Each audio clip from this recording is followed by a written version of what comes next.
What if everything you've been told about paying off debt before retirement is actually putting your financial security at risk?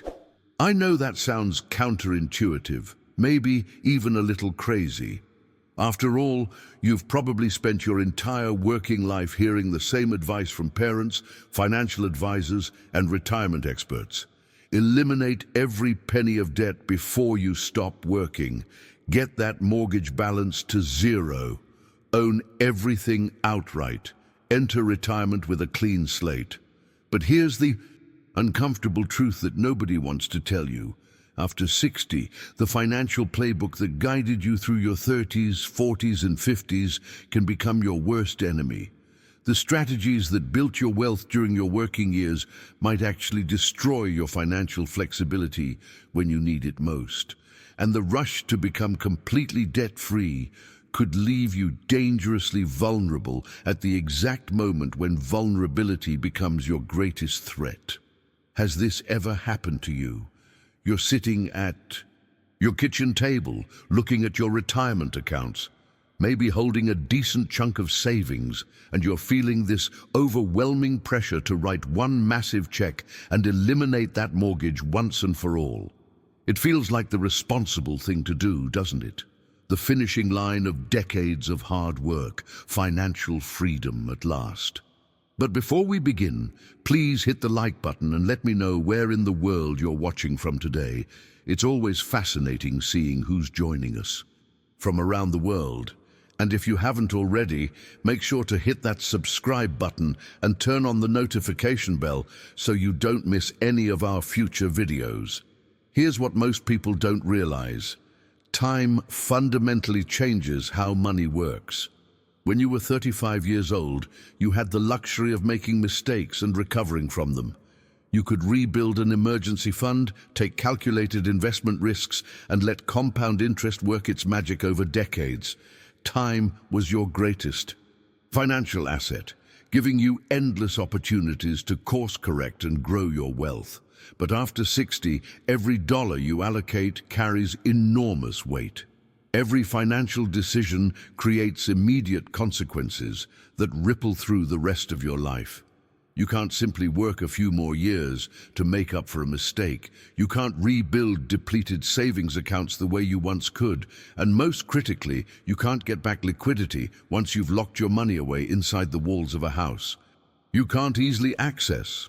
The conventional wisdom about debt was shaped in a completely different economic era, one with double-digit mortgage rates, minimal inflation concerns, and shorter life expectancies. Your parents' generation faced an entirely different financial landscape, and the rules they followed made perfect sense for their circumstances. But we're living in a world of historically low interest rates, persistent inflation, and people routinely living 25 to 30 years past retirement. Stay with me until the end, because what you're about to discover might completely transform how you think about debt, retirement security, and what it really means to make smart financial decisions after 60. The math has changed, the economy has evolved, and the old playbook might be costing you more than you ever imagined. Let me paint a picture for you that might hit closer to home than you'd like to admit. Imagine you're 65 years old and you've just made what feels like the most responsible financial decision of your life. You write a check for $200,000 to completely pay off your mortgage. The moment that confirmation arrives, you feel this incredible wave of relief washing over you. The house is yours, completely, totally, unquestionably yours. No more monthly payments, pure freedom, right? But here's where the hidden truth starts to reveal itself. 3 months later, your spouse needs an unexpected medical procedure that insurance only partially covers. Or maybe your roof starts leaking badly and needs immediate replacement before the rainy season hits. Or perhaps your daughter calls you in tears because she's facing a financial crisis and desperately needs help. Suddenly, that exhilarating feeling of freedom transforms into something much darker, panic. Because all your cash, all that liquidity you once had, is now locked inside the walls and foundation of a house you can't easily access. This is the transformation in thinking that needs to happen, and it's something financial advisors rarely discuss openly. Equity trapped in real estate is essentially frozen money. It doesn't pay for emergency room visits when you need them. It can't fix a broken furnace in the middle of winter. It won't help the people you love when they're facing their own crises and turn to you for support. Yet we've been conditioned, programmed really, to believe that owning property outright is the ultimate achievement, even when it leaves us dangerously vulnerable to life's inevitable surprises. The mindset shift that's required here is profound. In today's economic environment, where you can find mortgages at 3 or 4% interest, you're essentially borrowing money cheaper than almost any other time in modern history. When you take $50,000 or $100,000 and throw it at eliminating that low-interest debt, you're not just paying off a loan, you're making a choice with massive hidden consequences. That money could be sitting in a high-yield savings account, potentially earning more than your mortgage is costing you. It could be generating dividend income from stable investments. Most importantly, it could be immediately available when life throws you an unexpected curveball. If this shifted your thinking, subscribe to the channel. I dive deep into retirement strategies that actually make sense in today's world. Real financial wisdom, not generic advice. The journey toward real financial wisdom involves recognizing a fundamental principle that the wealthy understand instinctively but rarely talk about. Liquidity isn't just important in retirement, it's survival. Having money you can actually touch, transfer, and deploy within days matters infinitely more than the psychological satisfaction of owning something outright. This isn't about being irresponsible with debt. It's about understanding that after 60, your relationship with money needs to fundamentally change. The goal isn't to eliminate all obligations at any cost. The goal is to maintain control, preserve flexibility, and ensure you have resources available for whatever comes next. Now, I want to go even deeper into this concept because there's an economic force working silently in the background that most retirees are completely unaware of. And understanding it changes everything about how you should think about debt in your golden years. Write in the comments, liquidity matters. If this perspective is starting to shift how you think about retirement finances. There's a revelation about money that creates a massive divide between those who simply accumulate wealth and those who truly understand how to make wealth work for them. The wealthy, and I'm talking about the genuinely wealthy, not just people who look successful on the surface, never rush to eliminate low-interest debt. And the reason behind this decision reveals something fundamental about how money actually works that most people completely miss. Every single dollar you have represents a choice. When you take that dollar and deploy it in one direction, you're simultaneously choosing not to use it in every other possible direction. This is what financial professionals call opportunity cost, and it's the hidden force shaping your financial future, whether you recognize it or not. Here's where the transformation in thinking needs to happen. When you take $50,000 or $100,000 and throw it at a mortgage that's charging you 3% interest, you're not simply eliminating debt. You're making a decision with profound consequences that ripple through the rest of your retirement. That money could be sitting in a high-yield savings account right now, earning 4 or 5% with zero risk. It could be invested in dividend-paying stocks, generating passive income that arrives in your account every quarter. It could be available as opportunity capital when your grandson needs help with his first business venture, or when an investment opportunity presents itself that could genuinely improve your financial position. Instead, it's gone, converted into illiquid home equity that you can only access by selling your house or going through the complicated, expensive process of taking out a new loan, probably at worse terms than you currently have. The mindset shift that separates financially sophisticated retirees from everyone else is understanding that after 60, your money should be working in service of your actual life, not some arbitrary financial checklist. That made sense 3 decades ago. If you're receiving Social Security, if you have a pension providing steady monthly income, if you've got annuities or other guaranteed income streams, you already have built-in debt coverage. Those checks arrive like clockwork, whether you owe money or not. So why would you drain your liquid savings, sacrifice your flexibility, and eliminate your emergency fund just to pay off debt that your guaranteed income can easily service month after month? The journey toward genuine financial wisdom often involves unlearning what we thought we knew, and this might be the most important unlearning of all. Being debt-free but cash-poor isn't freedom. It's fragility disguised as responsibility. The real power, the actual financial security that matters in retirement, lies in maintaining accessible resources while managing your obligations strategically. Think about it from a pure numbers perspective for just a moment. If you're paying 3% on your mortgage but your savings account is earning 4 or 5%, you're literally making money by keeping that debt in place. The math isn't complicated, but the emotional resistance to this reality is enormous because it contradicts everything we've been taught. Behind the scenes of every wealthy person's financial strategy is this understanding that flexibility and liquidity create opportunities, while being locked into illiquid assets creates vulnerability. The impact of recognizing this truth changes everything about how you approach the final decades of your financial life, because suddenly you're not playing defense anymore.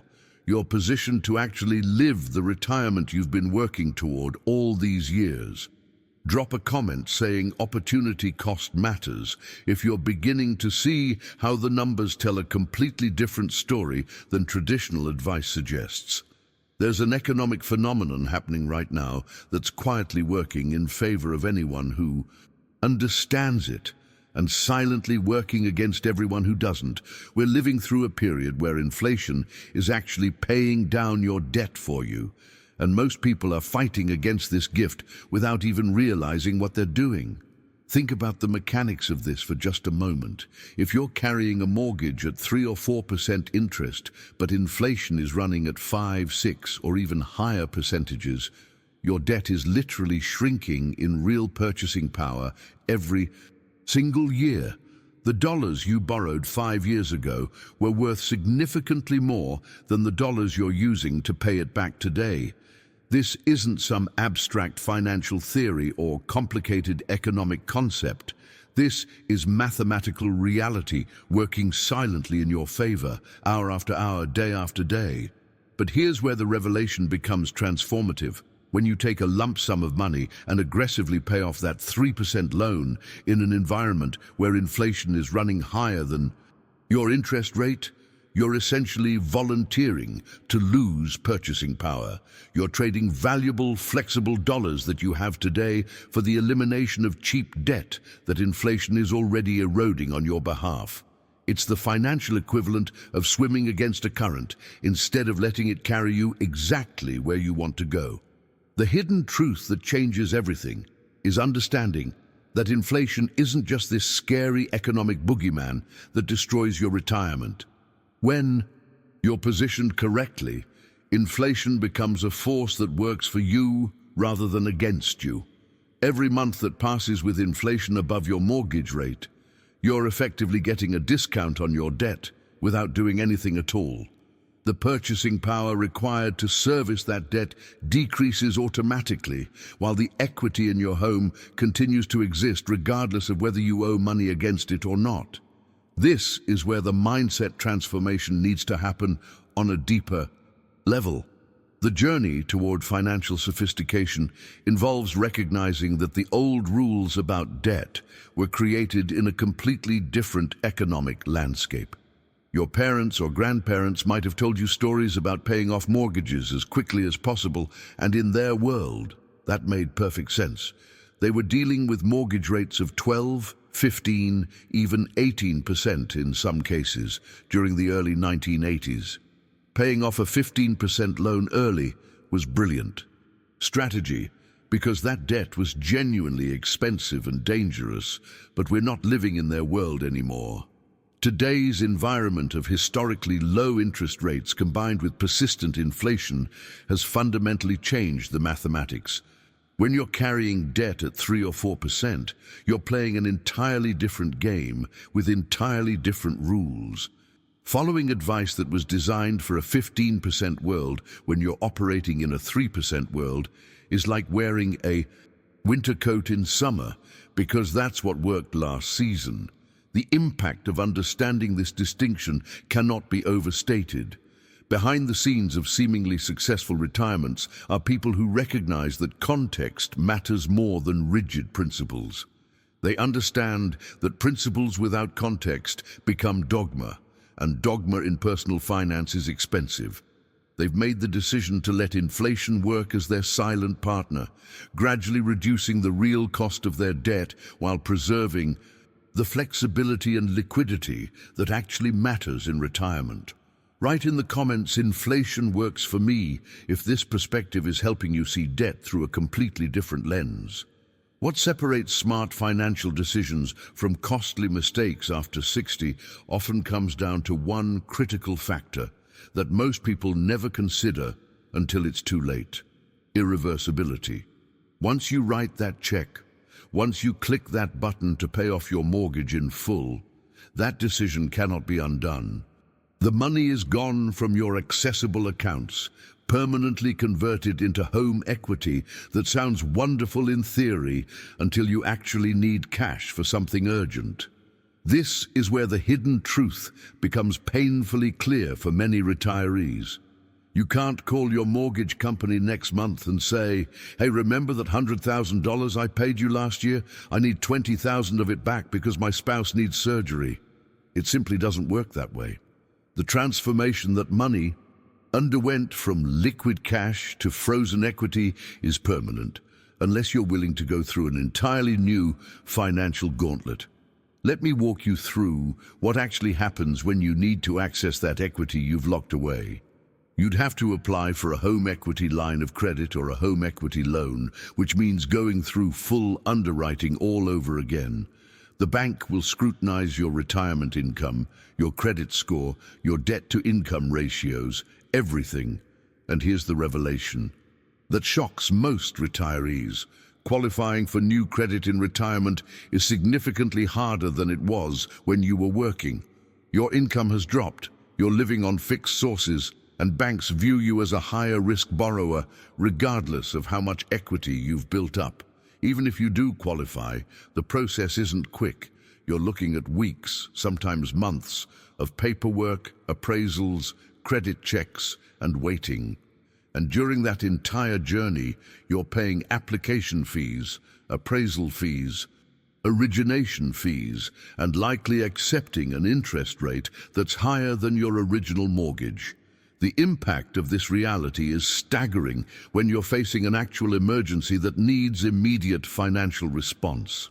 If this is making you rethink debt in retirement, hit that like button. It helps this message reach others who need to hear this perspective.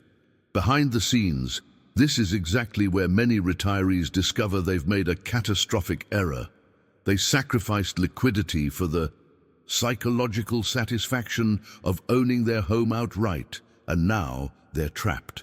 Being house rich and cash poor isn't just uncomfortable, it's genuinely dangerous when your ability to generate new income is limited or non-existent. Every financial advisor will tell you to maintain an emergency fund, yet many of those same advisors will encourage you to drain that fund, plus all your other savings, to achieve some symbolic debt-free status. The contradiction is staggering when you examine it closely. The mindset shift that needs to happen involves recognizing that flexibility and reversibility are features worth paying for. Keeping a manageable mortgage means you can always choose to pay it off later if circumstances change, if you inherit money, or if you simply change your mind about your strategy. But once you've converted that cash to equity, reversing the decision comes with significant cost, time investment, and the very real possibility that you might not even qualify for the credit you need. The journey toward genuine financial security isn't about making irreversible decisions that feel good emotionally. It's about maintaining options, preserving flexibility, and ensuring you can respond to whatever life throws at you without having to beg a bank for permission to access your own wealth. Put down flexibility first, if you're recognizing that keeping your options open might be more valuable than achieving debt-free status. The real danger of draining your savings to eliminate debt reveals itself not in the triumphant moment when you make that final payment, but in the months and years that follow when life inevitably throws challenges your way. Your autonomy, your ability to make choices based on what you actually want, rather than what you're forced to do, gets stripped away the moment you become illiquid. And this erosion of control happens so gradually that most people don't even recognize it until they're already trapped. Think about what autonomy actually means in retirement. It's the ability to help your daughter when she's struggling financially without having to say no. It's taking that dream trip to Europe when your health is still good enough to enjoy it. It's covering unexpected medical expenses without panic. It's responding to investment opportunities that could genuinely improve your situation. Every single one of these scenarios requires one thing above all else: accessible cash. Not equity, not net worth on paper, but actual money you can deploy within days. Here's where the contradiction in traditional financial advice becomes almost laughable, if it wasn't so dangerous. Your financial advisor sits across from you and emphasizes the critical importance of maintaining an emergency fund. 6 months of expenses, they say, maybe 12 months for extra security. This is foundational advice, the bedrock of sound financial planning. And then, often in the very same conversation, they'll encourage you to take that emergency fund plus all your other liquid savings and throw it at your mortgage to achieve debt-free status. The logical inconsistency is staggering when you actually examine it. What they're essentially telling you is this: yes, emergencies will happen, and yes, you need liquid resources to handle them, but also drain all your liquid resources to eliminate this low-interest obligation that your regular income can easily service. The transformation in understanding happens when you recognize this advice for what it really is, following outdated dogma rather than responding to your actual financial reality. But there's another dimension to this decision that changes the mathematics even further, and it's something that gets almost zero attention in mainstream retirement advice. Mortgage interest remains tax deductible, which means every dollar you pay in interest reduces your taxable income. For retirees who find themselves in higher tax brackets, perhaps because of required minimum distributions from retirement accounts, pension income, or investment gains, this deduction can be worth thousands of dollars every single year. The hidden truth behind the scenes is that when you eliminate your mortgage, you simultaneously eliminate that tax benefit.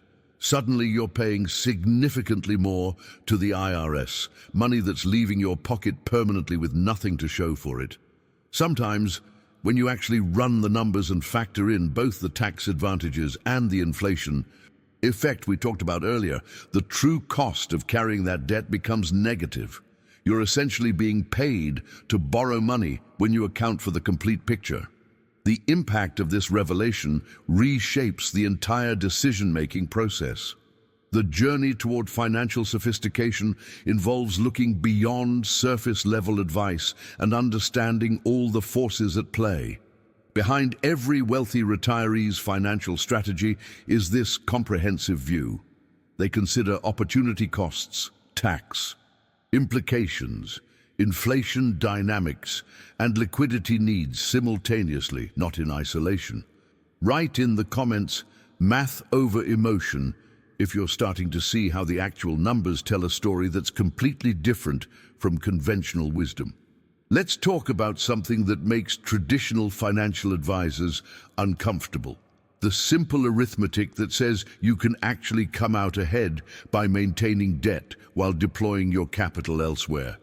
Imagine you have $100,000 sitting in savings and a mortgage at 4% interest. Conventional thinking screams at you to pay off that loan immediately. But what if you kept that mortgage and instead invested that $100,000 in a diversified portfolio, earning 7 or 8% annually? The math isn't complicated. You're paying 4% on one side and earning 7 or 8 on the other. That spread, that difference between what you're paying and what you're earning, represents real wealth. Accumulation that you forfeit the moment you eliminate the debt. Over 10 or 15 years, we're talking about tens of thousands of dollars in lost returns that could have funded travel, helped grandchildren, or simply provided a larger cushion for unexpected expenses. Now, I can already hear the objections forming in your mind. Investment returns aren't guaranteed. You're absolutely right. They're not. The stock market fluctuates, bonds have varying yields, and nothing in investing comes with a certificate of certainty. But here's the uncomfortable truth that nobody wants to say out loud. Neither is living long enough to fully enjoy a paid-off house. We're all taking calculated risks every single day, whether we acknowledge it or not. The revelation that transforms how you think about this comes from recognizing that the question isn't whether to take risks. The real question is which risks are worth taking. The journey toward financial wisdom involves understanding that trying to eliminate all risk often creates the biggest risk of all, running out of money while you're still alive and needing it desperately. This mindset shift opens up an entirely different approach to managing your finances after 60. Instead of throwing everything at debt elimination, you make your minimum payments, which on low-interest debt are quite manageable, and you maximize your liquid savings and investment accounts. The transformation in your financial position becomes profound because you maintain what I call optionality, the power to choose. You can always decide to pay off debt later if your circumstances change dramatically, if interest rates shift in unexpected ways, or if you simply change your perspective about your strategy. But once you've paid it off, once that money has been permanently converted to illiquid home equity, you cannot reverse that decision without significant cost, time, and hassle. Behind the scenes of every financially secure retirement is this understanding that flexibility is the hidden currency that matters more than almost any other metric. The impact of maintaining this flexibility ripples through every aspect of your retirement experience.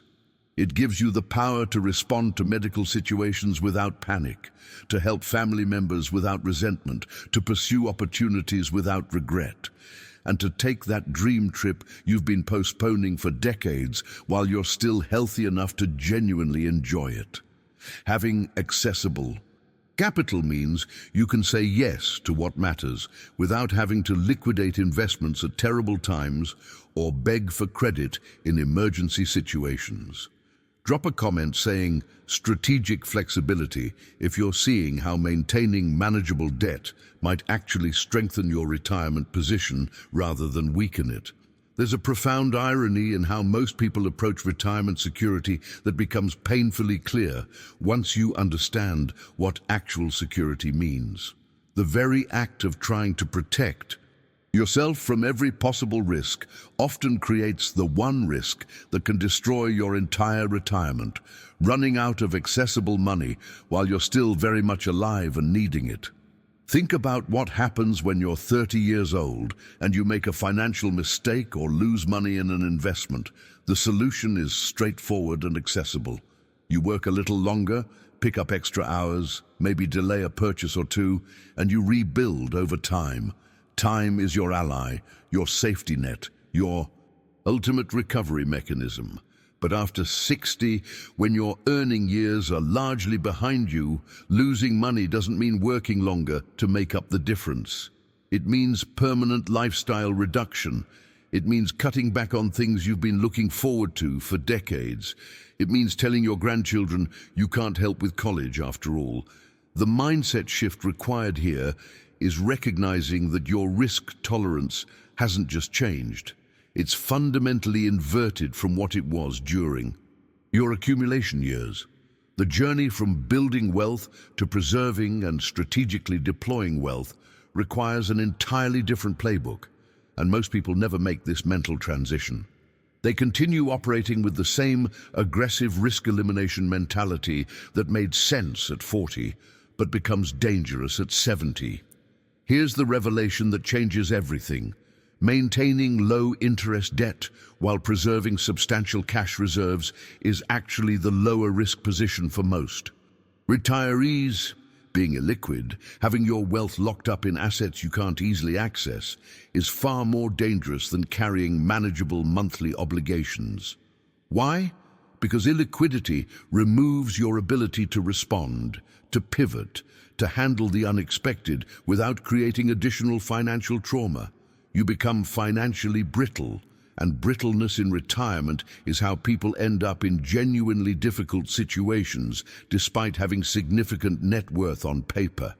The transformation in perspective happens when you realize that accessibility trumps ownership, that flexibility beats rigidity, and that the goal isn't to eliminate all obligations at any cost. The real goal is to maintain control over your choices and your circumstances. Behind the scenes of seemingly successful retirements are people who understand this distinction instinctively. They've structured their finances to preserve maximum flexibility while managing their obligations comfortably within their guaranteed income streams. What becomes increasingly clear is that the decisions we make about debt after 60 aren't really about debt at all. They're about preserving the quality and dignity of the life we have remaining. Every dollar you keep liquid is a dollar that can respond to whatever comes next, whether that's a medical emergency that insurance doesn't fully cover, a family member in crisis who needs immediate help, an investment opportunity that requires quick action, or simply the spontaneous decision to take that Mediterranean cruise while your knees still work and you can actually enjoy it. The impact of maintaining this flexibility extends far beyond simple mathematics. It affects your mental well-being, your sense of control, your ability to sleep soundly at night, knowing you can handle whatever tomorrow brings. There's profound peace in knowing you have options, even if you never exercise all of them. Right options matter in the comments if you're recognizing that having choices available might be more valuable than the satisfaction of eliminating every financial obligation. There's an aspect of this entire discussion that people find almost taboo to mention, but it's critically important and needs to be said directly. We've been culturally conditioned to believe that dying with any debt is somehow shameful, that we're failing our heirs if we don't leave everything paid off and tied up with a perfect bow. But the reality behind the scenes of estate settlement is completely different from what most people imagine. If you pass away with some remaining mortgage debt, your estate simply settles it from the proceeds of asset sales or other estate funds. It's a routine part of estate administration that attorneys and executors handle every single day. Your heirs aren't personally liable for your mortgage debt. That's not how estate law works. The house gets sold or refinanced, the outstanding debt gets paid from the proceeds, and whatever remains goes to your beneficiaries.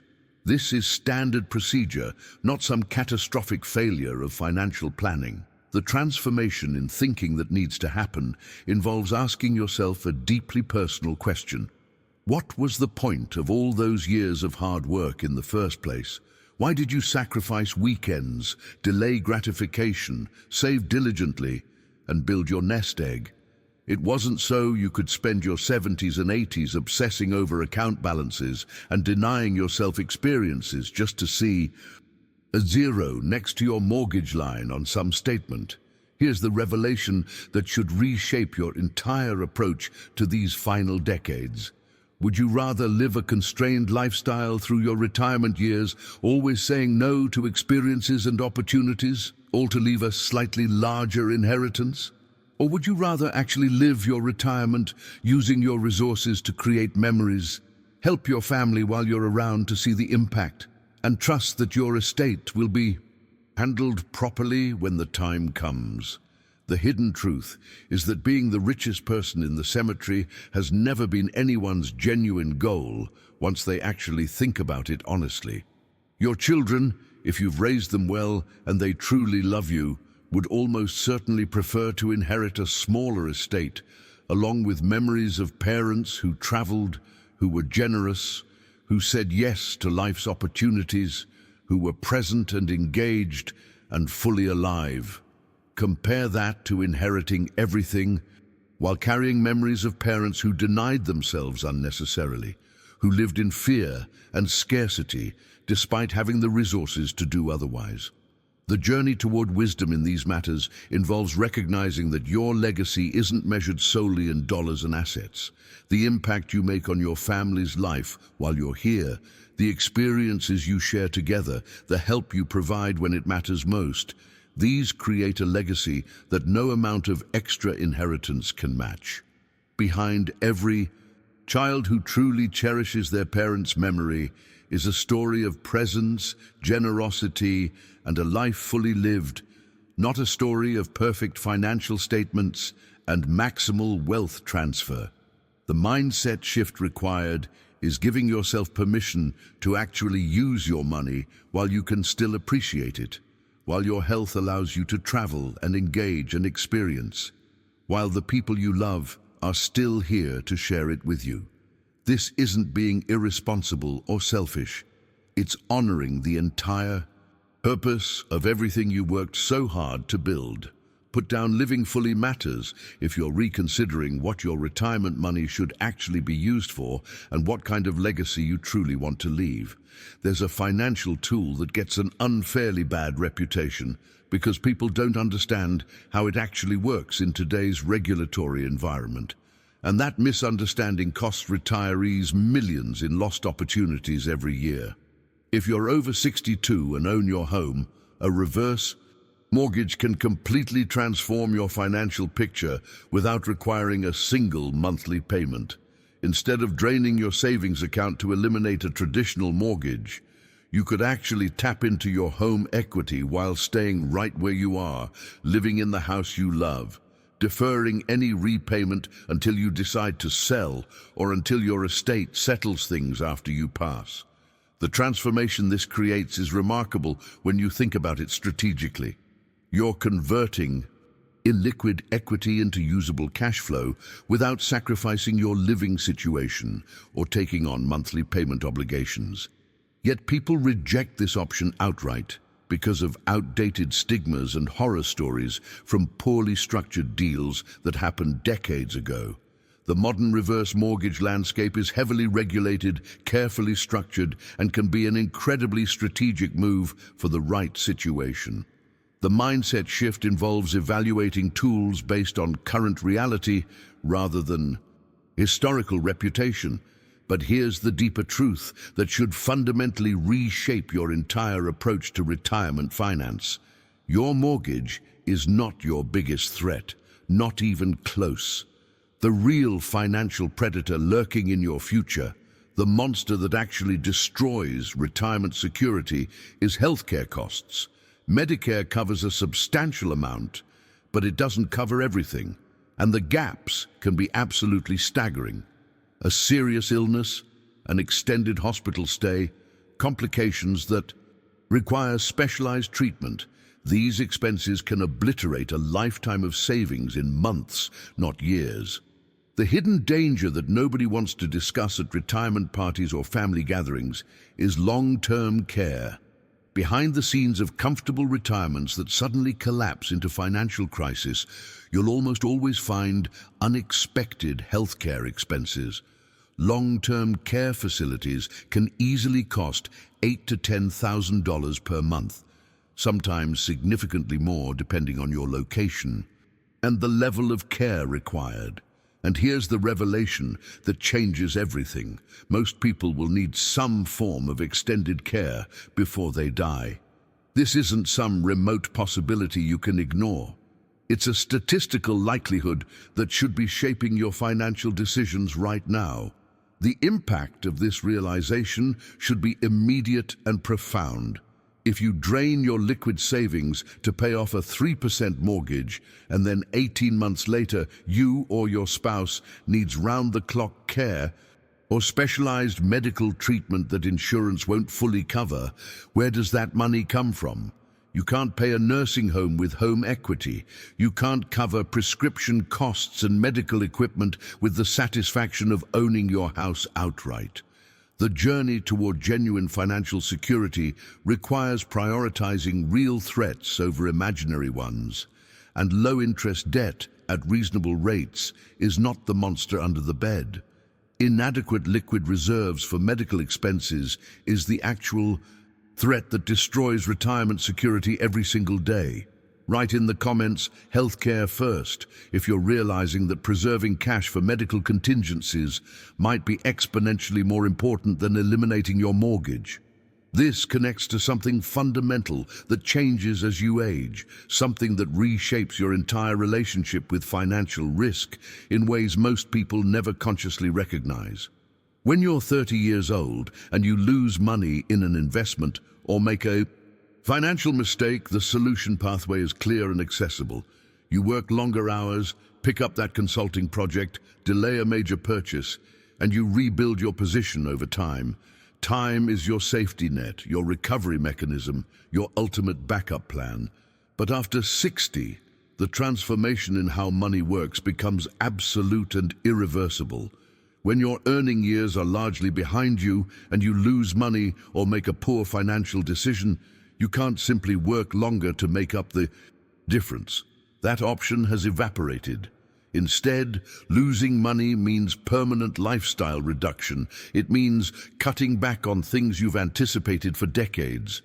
It means reconsidering plans you've made with family members. It means living with the consequences of that decision for the rest of your life, without any realistic path to recover what's been lost. The mindset shift required here is profound and uncomfortable. Your risk tolerance hasn't just changed slightly or adjusted around the edges, it's fundamentally inverted from what it was during your accumulation years. The journey from building wealth to preserving and strategically deploying it requires completely different instincts, different priorities, and different decision-making frameworks than what got you here in the first place. Here's the revelation that most retirees discover too late.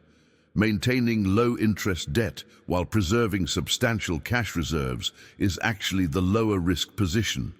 Being illiquid, having your wealth locked up in assets you can't easily access without jumping through hoops and paying fees, is exponentially more dangerous than carrying manageable monthly obligations that your guaranteed income can comfortably cover.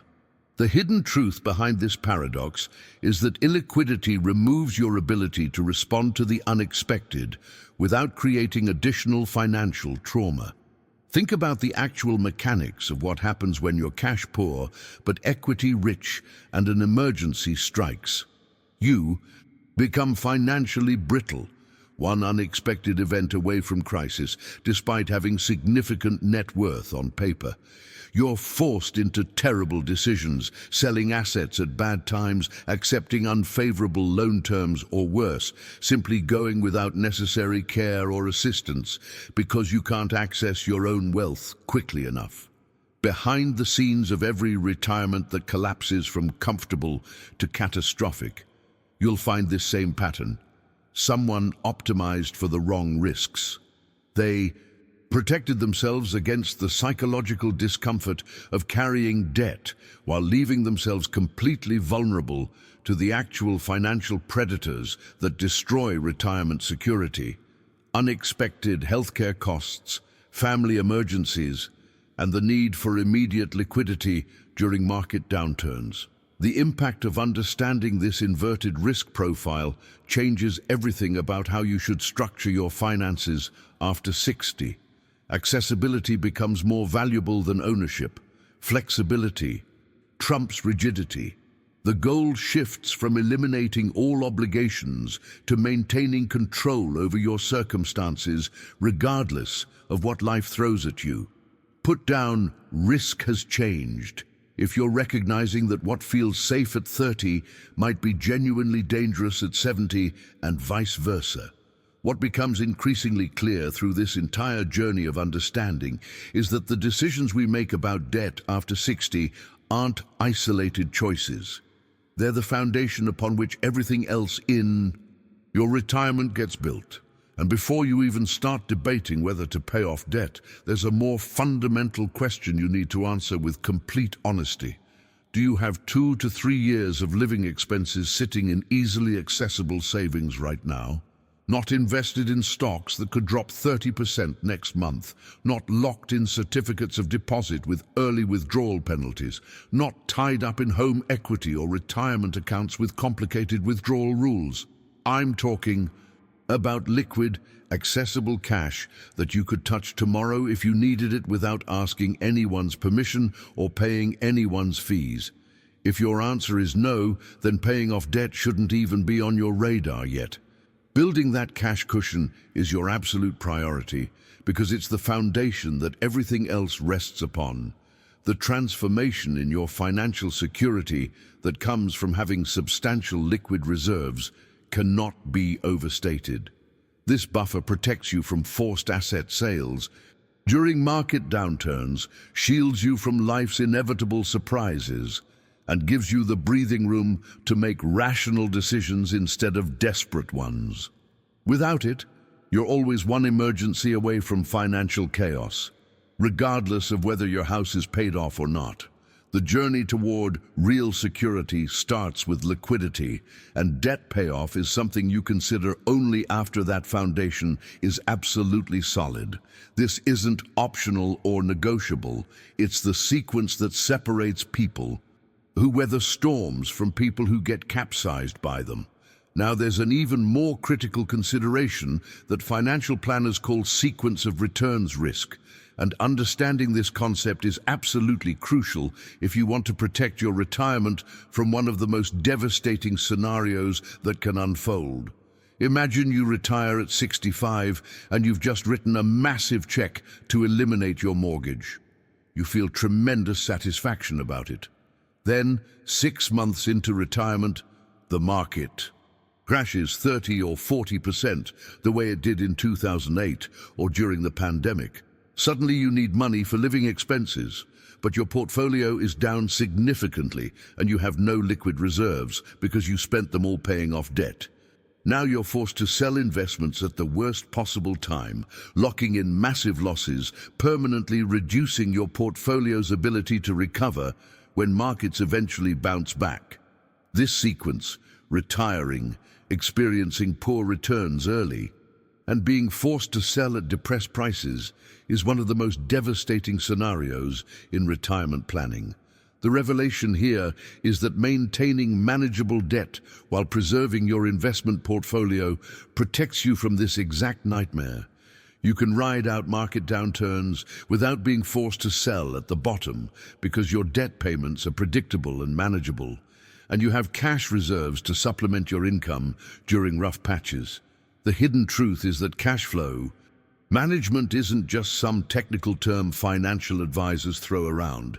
It's the difference between a retirement that survives market volatility and one that gets permanently derailed by it. Behind the scenes of every retirement that successfully navigates market chaos, you'll find this same pattern. sufficient liquidity to avoid forced selling, manageable obligations that don't require liquidating assets at bad times, and the flexibility to wait for recovery rather than being forced into destructive decisions. Right, liquidity protects me.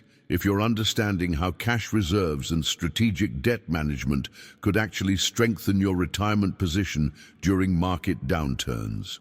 Here's something that gets lost in all the debt is bad messaging that dominates personal finance advice. Not all debt is created equal, and treating a 3% mortgage the same way you'd treat 20% credit card debt is financial malpractice. There's a universe of difference between these two types of obligations, and understanding that distinction is absolutely critical to making smart decisions after 60. High-interest consumer debt, credit cards charging 18 or 20%, personal loans with double-digit rates. That's financial cancer eating away at your future with mathematical certainty.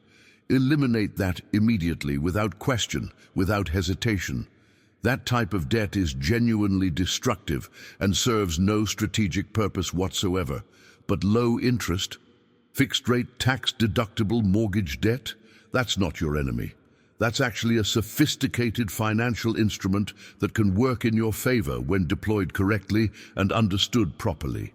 The transformation in thinking happens when you stop lumping all debt into one scary category and start evaluating each obligation on its actual merits, its real costs, and its strategic value in your overall financial picture. This distinction matters enormously because it shapes every decision you make. Moving forward, credit card debt at 18% is stealing from your future. A mortgage at 3% in an inflationary environment with tax benefits is doing the opposite. It's a tool that preserves your flexibility while various economic forces work in your favor. Now, there's a framework for thinking about this that should fundamentally reshape how you evaluate every monetary decision you make, and it's called opportunity cost. Every single dollar you deploy in one direction is simultaneously a dollar you cannot deploy somewhere else. When you take $100,000 and throw it at a 3% mortgage, you're not just paying off debt. You're choosing not to put that money in bonds earning 5%. You're choosing not to invest it in a diversified stock portfolio that historically returns 7 to 8% over time. You're choosing not to use it for experiences that would enrich your life in ways that no percentage return could ever measure. The hidden truth of opportunity cost is that it's always there, silently shaping outcomes, but most people never consciously consider it. They see eliminating debt as purely positive without weighing what they're giving up to achieve it. After 60, this framework should dominate your financial thinking because the impact of opportunity cost compounds over time, just like investment returns do. Money not earning returns for 10 or 15 years represents enormous lost wealth. Experiences not taken, while you're healthy enough to enjoy them, represent lost life satisfaction that you can never recover. Behind every wealthy retiree's strategy is this keen awareness that doing one thing always means not doing another, and the not doing part matters just as much as the doing part. The journey toward financial sophistication involves recognizing that traditional advice to eliminate all debt exists in a vacuum, completely divorced from the context of what else you could do with that capital. And speaking of time horizons, there's a risk that most retirees never adequately prepare for, and it's not the risk of dying too soon. It's the risk of living too long. Medical advances, healthier lifestyles, better treatments for age-related diseases mean that retiring at 65 and living to 95 isn't some remote possibility anymore. It's increasingly common. That's 30 years your money needs to last.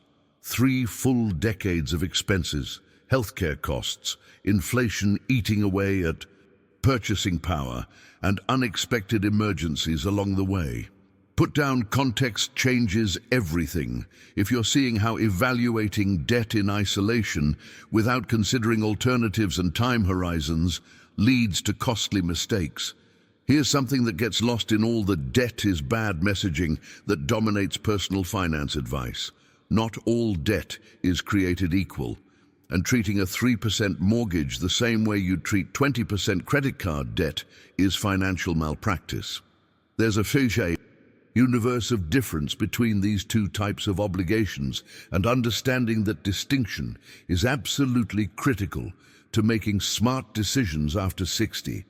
High-interest consumer debt, credit cards charging 18 or 20%, personal loans with double-digit rates. That's financial cancer eating away at your future with mathematical certainty. Eliminate that immediately, without question, without hesitation. That type of debt is genuinely destructive and serves no strategic purpose whatsoever. But low-interest, fixed-rate, tax-deductible mortgage debt, that's not your enemy. That's actually a sophisticated financial instrument that can work in your favor when deployed correctly and understood properly. The transformation in thinking happens when you stop lumping all debt into one scary category and start evaluating each obligation on its actual merits, its real costs, and its strategic value in your overall financial picture. This distinction matters enormously because it shapes every decision you make moving forward. Credit card debt at 18% is stealing from your future. A mortgage at 3% in an inflationary environment with tax benefits is doing the opposite. It's a tool that preserves your flexibility while various economic forces work in your favor. Now, there's a framework for thinking about this that should fundamentally reshape how you evaluate every monetary decision you make, and it's called opportunity cost. Every single dollar you deploy in one direction is simultaneously a dollar you cannot deploy somewhere else. When you take $100,000 and throw it at a 3% mortgage, you're not just paying off debt. You're choosing not to put that money in bonds earning 5%. You're choosing not to invest it in a diversified stock portfolio that historically returns 7 to 8% over time. You're choosing not to use it for experiences that would enrich your life in ways that no percentage return could ever measure. The hidden truth of opportunity cost is that it's always there, silently shaping outcomes. But most people never consciously consider it. They see eliminating debt as purely positive without weighing what they're giving up to achieve it. After 60, this framework should dominate your financial thinking, because the impact of opportunity cost compounds over time, just like investment returns do. Money not earning returns for 10 or 15 years represents enormous lost wealth. Experiences not taken while you're healthy enough to enjoy them represent lost life satisfaction that you can never recover. Behind every wealthy retiree's strategy is this keen awareness that doing one thing always means not doing another. And the not doing part matters just as much as the doing part. The journey toward financial sophistication involves recognizing that traditional advice to eliminate all debt exists in a vacuum, completely divorced from the context of what else you could do with that capital. And speaking of time horizons, there's a risk that most retirees never adequately prepare for. And it's not the risk of dying too soon, it's the risk of living too long. Medical advances, healthier lifestyles, better treatments for age-related diseases mean that retiring at 65 and living to 95 isn't some remote possibility anymore. It's increasingly common. That's 30 years your money needs to last. 3 full decades of expenses, healthcare costs, inflation eating away at purchasing power, and unexpected emergencies along the way. Put down context changes everything. If you're seeing how evaluating debt in isolation without considering alternatives and time horizons leads to costly mistakes.